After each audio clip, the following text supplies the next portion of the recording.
കൂടുതൽ വാർത്തകളും വീഡിയോകളും കാണാൻ ഈ ചാനൽ സബ്സ്ക്രൈബ് ചെയ്യുക.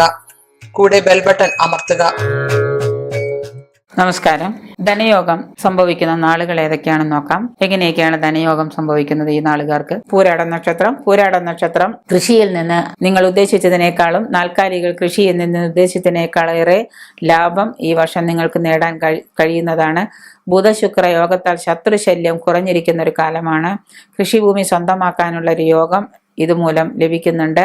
സാമ്പത്തിക ലാഭം ഉണ്ടാകുന്നുണ്ട്. സ്ഥാനമാനങ്ങളും പദവിയും നിങ്ങൾക്ക് നിലനിർത്താൻ സാധിക്കുന്നതാണ്. തീരുമാനങ്ങൾ പലതും നല്ല ഒരു ഉചിതമായ തീരുമാനങ്ങളിൽ എത്തിച്ചേരുന്നതാണ്. ക്രയവിക്രയങ്ങളിൽ നിന്ന് വൻ നേട്ടങ്ങൾ നിങ്ങൾക്കുണ്ടാക്കാൻ സാധിക്കുന്നതാണ്. ഈശ്വരാനുഗ്രഹം കൊണ്ട് വിദേശ ജോലിക്ക് ശ്രമിക്കുന്നവർക്ക് അതിനുള്ള യോഗം കാണുന്നുണ്ട്.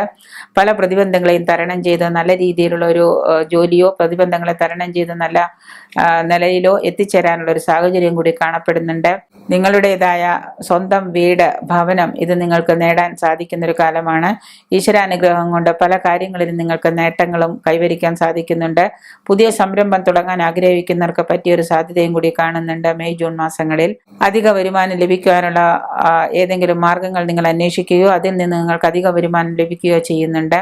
അനുഭവ ഗുണം കൂടുതലായും കാണുന്ന ഒരു കാലഘട്ടമാണ് ജൂലൈ ഓഗസ്റ്റ് മാസങ്ങളിൽ.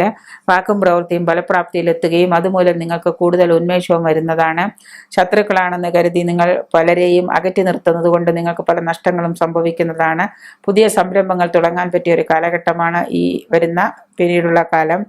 ആത്മവിശ്വാസത്തോടുകൂടി പുതിയ ജോലിക്ക് ശ്രമിക്കുന്നവർക്ക് ജോലി ലഭിക്കാനുള്ള ഒരു യോഗം കാണുന്നുണ്ട്. അവിചാരിതമായിട്ട് പണം നിങ്ങൾക്ക് വന്നു ചേരുന്നതും ഒപ്പം തന്നെ അത് ചെലവഴിക്കേണ്ട ഒരു സാഹചര്യവും വന്നു ചേരുന്നുണ്ട്.